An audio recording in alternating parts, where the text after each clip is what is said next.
Foolio pissed off so many people that he ended up with a $200K bounty on his head before his death. Yes, you heard that right. Almost $250,000 just to take him out. This wasn't just talk. Foolio had previously revealed that there were other amounts on his head. I heard 50 one time, heard 80 one time. His violent death was no accident. It was the result of a high-stakes game of revenge and betrayal. In this video, we unravel everything about that $200K bounty, including who placed it and why. Stay tuned, because this story is as intense as it gets, and you won't want to miss a single detail. The 200K bounty.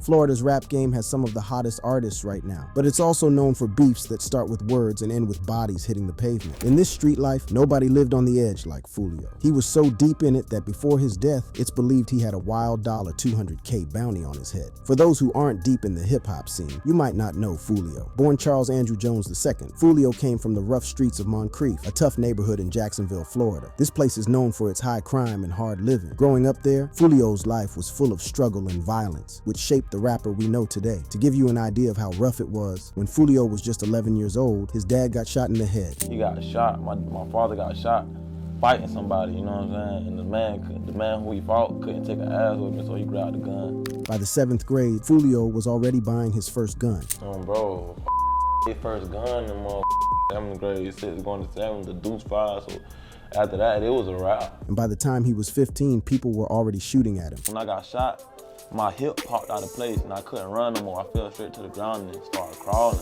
It probably was like 3 houses in a row. The middle house, I crawled to the yard. And there was a lady sitting on the porch. I was like, I'm shot, man. She was like, I don't give a the fuck out my yard. I'm like, what the f? I'm 15 years old going through this shit. I'm like, damn, this how I'm gonna die, bro. Despite these challenges, Foolio found solace in music. He began rapping as a teenager, using his lyrics to express the pain and struggles he witnessed daily. Music became his escape, a way to channel his emotions and experiences into something creative and powerful. Foolio's first taste of recognition came with his collaboration with Soulja K on the track Dirty Stick. The song quickly gained traction, putting Foolio on the radar of hip-hop enthusiasts. His raw and unfiltered style resonated with listeners who were drawn to his authentic portrayal of street life. This initial success was a stepping stone that propelled him further into the music industry. Foolio's music is deeply personal, often reflecting the violence and loss he's faced. By the age of 20, Foolio was already linked to a gang known as KTA, which stands for Kill Them All. KTA evolved from an older gang called PCE, or Problem Child Entertainment. PCE was notorious in Jacksonville and was hit with a RICO case in November 2017, leading to the arrest of 10 gang members. Despite this, new members, including Foolio, quickly filled their ranks. Due to his gang affiliation, Foolio experienced significant loss and conflict. By age 20, he had lost 15 friends to gun violence and was caught up in numerous beefs and gang wars. This dangerous lifestyle not only fueled his music, but also made him a target, earning him many enemies along the way. The whole revelation of the $200K bounty came out because of, well, you guessed it, a beef. This time, it was with Kodak Black. Like Foolio, Kodak Black hails from Florida, though he originates from Pompano Beach rather than Jacksonville. Kodak Black grew up in the Golden Acres public housing project in Pompano Beach. Raised by a single mother, he faced many challenges from a young age. His environment, just like Foolio's, was full of crime and poverty, shaping his grind and influencing his music. Kodak started rapping in elementary school, and by the time he hit middle school, he was part of a local group called Brutal Youngins, going by the name J Black. By his teenage years, Kodak was already getting into trouble. In October 2015, at just 18 years old, he was arrested for assault, robbery, kidnapping, false imprisonment, driving with a suspended license, and possession of marijuana. He was accused of forcing several people into his car, suspecting someone broke into his Broward County home. He got out on bond soon after, but his run-ins with the law didn't stop there. In 2016, Kodak was charged with criminal sexual misconduct in South Carolina and was later extradited after serving time in Florida for drug possession. Early 2017 saw Kodak violating his house arrest terms and getting involved in an alleged assault at a Miami club. He faced numerous charges, including possession of cannabis and weapons, and child neglect after a live stream showed him surrounded by drugs and firearms with his child present. This led to another stint in jail, where he managed to earn his GED and showed signs of wanting to turn his life around. Even then, Kodak's troubles continued. In January 2018, he was arrested again for grand theft of a firearm, possession of weapons by a felon, and child neglect. His legal challenges included a significant arrest in 2019 for falsifying documents to purchase firearms, resulting in a federal prison sentence that was later commuted by then-President Donald Trump in January 2021. Despite his repeated legal issues, Kodak has managed managed to maintain a successful music career. His dedication to his craft has earned him a loyal fan base and solidified his status as an icon in the hip-hop game and a leader in Florida culture. The initial stages of the beef between Foolio and Kodak Black can be traced back to a series of social media stunts and provocations. No one really knows what exactly started it. Some speculate that Kodak linked up with Foolio's biggest enemy, Youngeen Ace. Another theory is that Foolio got heated after Kodak disrespected him during a live stream. This happened back in April 2021. Kodak went live on Instagram with two rappers from Jacksonville who were part of a crew called 448. During the live stream, Kodak threw shade at some of the up-and-coming Jacksonville artists, including Foolio, by calling them babies and claiming the Jacksonville territory as his own. Man, some babies up there in Duval. Y'all make sure Baby Soldier, Young and Ace, Foolio, whoever up there, make sure they know 448, whoever, I don't give a just whoever, the whole Duval, make sure the whole Duval know this Duval my section. While it might have seemed like a joke at first, many believe it sparked the beef. Foolio didn't take the disrespect lightly, and as we know, he never backs down from a fight. The tension escalated when Foolio posted an Instagram story of himself at Kodak Black's old hood, the Golden Acres Project. Golden Acres, This move was seen as a direct challenge to Kodak, who responded by going live on Instagram, likening Foolio to 6ix9ine and accusing him of being a clout chaser. Jump out, take a quick little picture, act like that on some 6ix9ine and Foolio responded to Kodak by going live on Instagram again. He claimed that Kodak tried to call him to settle the situation, but then acted tough online. Foolio made it clear he wasn't beefing with Kodak, but needed to show he was serious. In his video, he even captioned it with, "I'm not beefing with you. I pull up in your hood comfortable." You gotta stop that, bro, because you called me explaining yourself, bro. I ain't got no beef with nobody. I just know what's really going on. You can't throw the cross at me, bro. I know what's going on, bro. You hear me? This hinted that there was more going on behind the scenes between the two. The back and forth continued with Instagram live rants and posts. Foolio even took it further by exposing a DM from Kodak, claiming Youngeen Ace put a $200K bounty on his head. Foolio shared a screenshot of his phone showing a DM from Kodak that read, "That was just trying to tell me to tell Ace he put wham round you to knock you off FA 200 racks. I ain't on no police shit, but this lame AF doing the most." Foolio captioned the DM with, "This man explaining himself, LOL the police," aiming to show that Kodak was acting tough online, but explaining things privately. The feud gradually died down, but the $200K bounty on Foolio's head remained a hot topic. This speculation resurfaced after Foolio's death, with many believing someone collected the bounty. However, it wasn't the first time Foolio discussed having a bounty on his head. There had been rumors of bounties ranging from $50K to $100K on Foolio, with many people wanting him dead for various reasons. Do you feel like you got money on your head? I done heard a few rumors in the streets. I mean, is around what 100? I heard that. I heard 50 one time, I heard 80 one time. Why people wanted Foolio dead?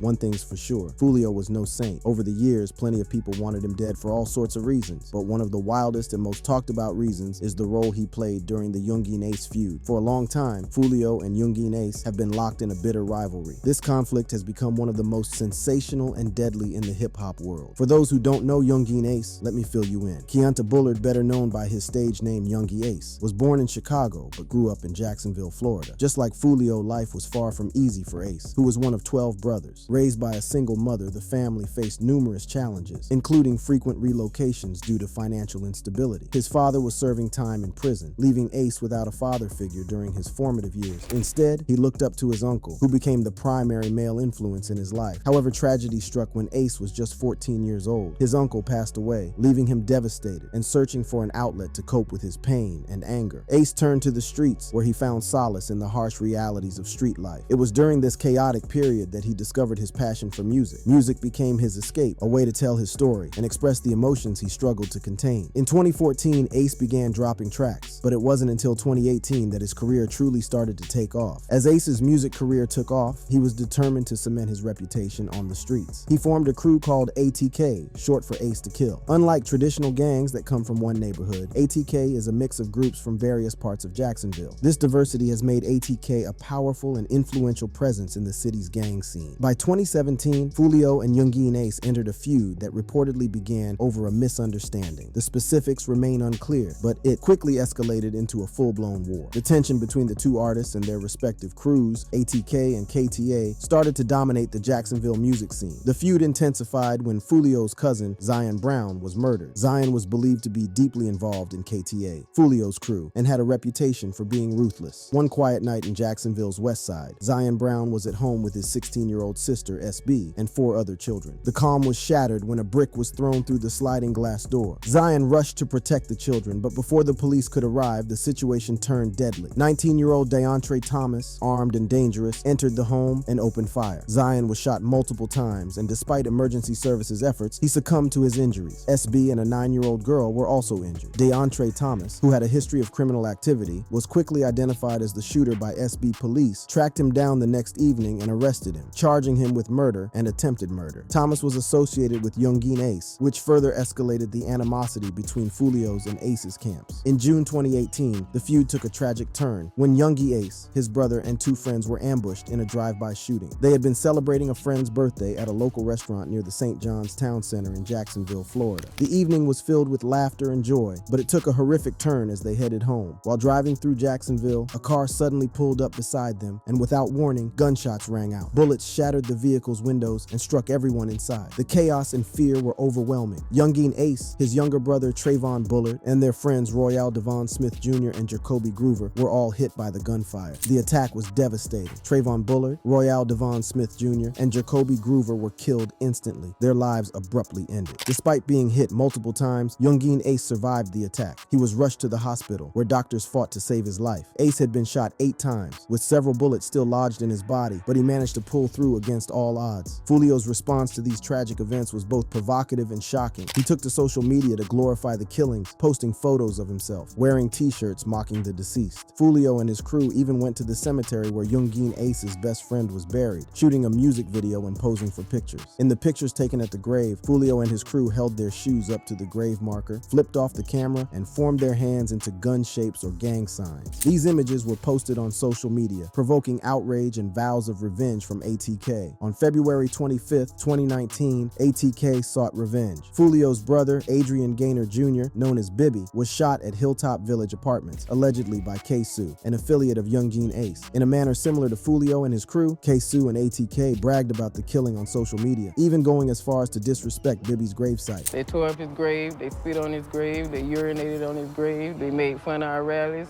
or whatever, they made fun of us marching, they mocked us every chance that they got.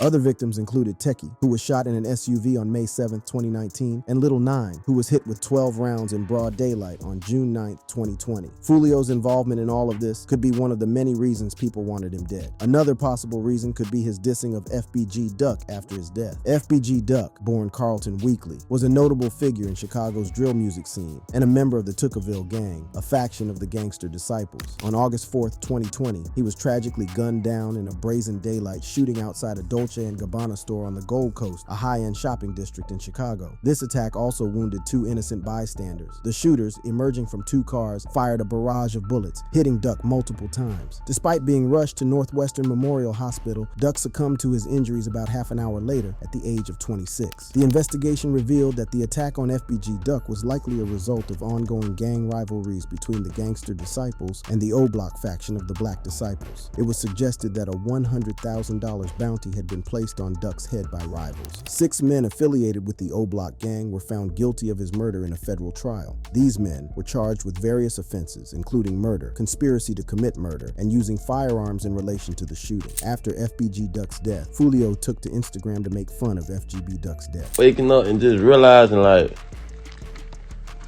what do you niggas kill FBG Duck? This didn't sit well with FBG Duck's crew. Why you diss Duck? When Okay, Duck so he was died, dissing why was Duck? he dissing? He don't even know us, gang. He was dissing Why was FBG Goofio Duck? trolling? Why was he trolling us? That Goofio was trolling us. Now look. Many people speculate that FBG Duck's crew might have wanted Foolio dead for his blatant disrespect. But knowing Foolio, there could be many reasons behind his murder. His provocative behavior and ongoing feuds with various gangs made him a target. All these factors ultimately led to his tragic death on June 23rd. $200K bounty not needed.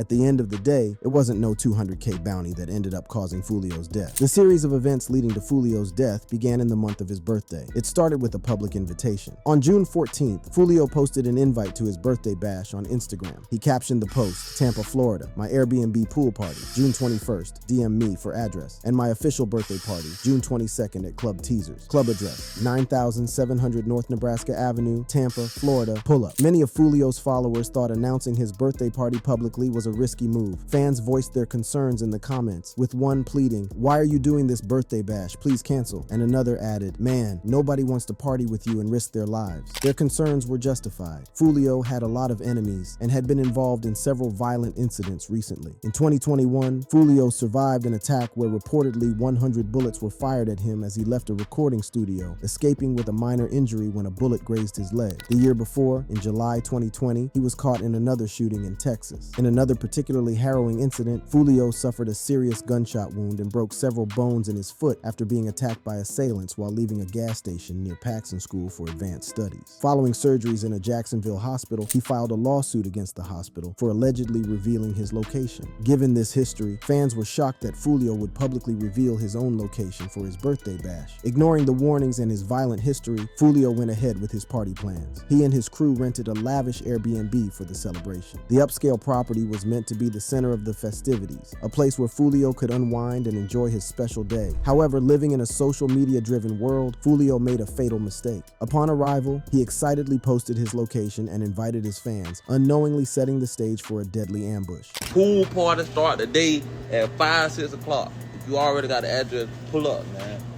You got the address, pull up. If you need the address, DM me right now. The pool party start at 5, 6 o'clock.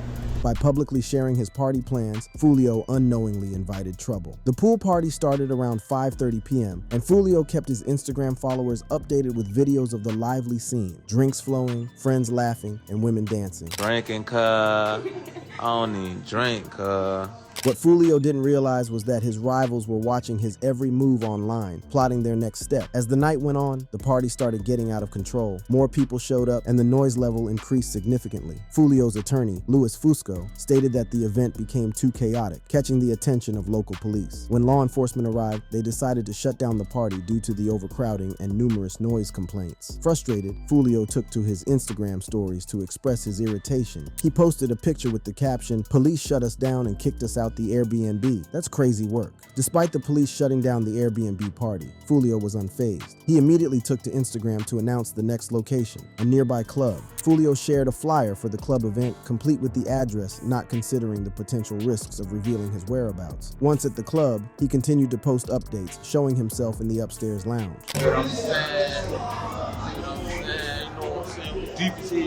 The night was filled with tension as Foolio and his crew enjoyed the club, trying to shake off the earlier disruption. After leaving the club, they gathered in the parking lot while Foolio's manager looked for a new spot to stay. They settled on a nearby Holiday Inn and made their way there. Once at the hotel, they lingered in the parking lot, discussing their next moves. The quiet tension was shattered when 3 cars, headlights off, rolled into the lot, filled with rival gang members. The attackers, armed and determined, specifically sought out Foolio. When they found him, the situation turned deadly, and Foolio was fatally shot. The news of Foolio's death shocked the hip-hop community. Fans and fellow artists were devastated by the sudden and brutal loss of a rising star. Just hours after his death, Youngin Ace released 2 diss tracks titled "Do It" and "Game Over," making the situation even more intense. In "Do It," released shortly after Foolio's death, Ace explicitly raps about gunning down a rival. The lyrics are provocative and controversial, with lines like, "7 days a week, we run this bitch, we spinning any day this week. I better come up missing, better stay on point. What? He better not be out here slipping." The chorus is particularly chilling, as Ace seemingly calls for a hit on Foolio, urging others to do it regardless of the circumstances.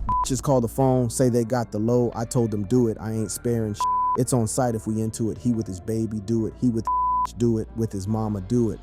This part of the song fueled speculation that Foolio indeed had a $200K bounty on his head, a rumor that Foolio himself had revealed. The timing of the track's release has drawn heavy criticism, with many accusing Ace of being callous and disrespectful. Despite this, the track quickly gained traction, racking up millions of views and streams within days. The music video for "Do It" adds to the controversy. It depicts masked individuals attacking a man in a hotel parking lot, closely mirroring the circumstances of Foolio's death. This has led many to believe that Ace is not only dissing Foolio, but also mocking the tragic events that led to his murder. On June 28th, Youngin Ace released his second diss track against Foolio, called Game Over. This track was even more explicit and disrespectful than his previous one. The title Game Over suggests that Ace believes this feud is now settled in his favor. Y'all know I smoke dead people, man, you know what I'm saying? And I smoke 6, This line is a direct reference to Foolio's set 6 block and sets the tone for the rest of the song. Youngin Ace makes it clear that he is celebrating Foolio's death, leaving no room for ambiguity. As the song progresses, Ace delves into graphic details about Foolio's death. He raps, "Dead on the floor, dead on arrival, Mr. Six. I'm steady screaming out, the long the 6. This line not only disrespects Foolio, but also mocks the circumstances of his death. Ace continues with, 4 in the car and 1 of them dead, 3 got hit. I told them they don't want no war with this shit. This is a direct reference to the night Foolio was killed, where he was one of 4 passengers in a car that was ambushed. The public's reaction to Game Over was immediate and intense. Fans and critics were divided, with some praising Ace's boldness and others condemning the track for going too far. This mixed reaction extended not only to the diss tracks, but also to Foolio's death. While many mourned the loss of Foolio, others, like Charleston White, had a different perspective. White's comments were harsh and unfiltered, suggesting that Foolio had earned his fate due to his gangster lifestyle. Should nobody be sad what did happen to Julio Foolio? One thing we know about it, he didn't go to heaven. That ain't good, wasn't it? Yeah, now one thing about it, he ain't in heaven. Now where that boy, listen, he had all the time in the world to apologize to them people. He was going to the graveyard, rapping at the graveyard. Man, that making people mama cry. Many people felt that Charleston comments were insensitive and failed to acknowledge the systemic issues that contributed to Foolio's lifestyle and ultimate demise. As it stands, the feud between Youngin Ace and Foolio is far from over, even after Foolio's death. Recently, someone used Foolio's Instagram account to leave a provocative comment on one of Ace's posts, specifically on the music video link for Game Over. The person posted a trash can emoji, which many saw as a direct threat. Youngin Ace was quick to respond, saying, "You still have asterisk king with me, dude," followed by 2 laughing emojis and the words, "I love you for Eva." While his words could be interpreted as sarcastic, given the nature of their feud, it was clear that Ace was ready to keep the tension alive. Many believe that the KTA crew is biding their time, planning a revenge strike. Some even speculate that there might soon be a bounty on Youngin Ace's head. One thing is certain, this feud is far from over. Thank you for watching. If you enjoyed watching this video, click on one of the boxes playing on your screen to watch more similar content.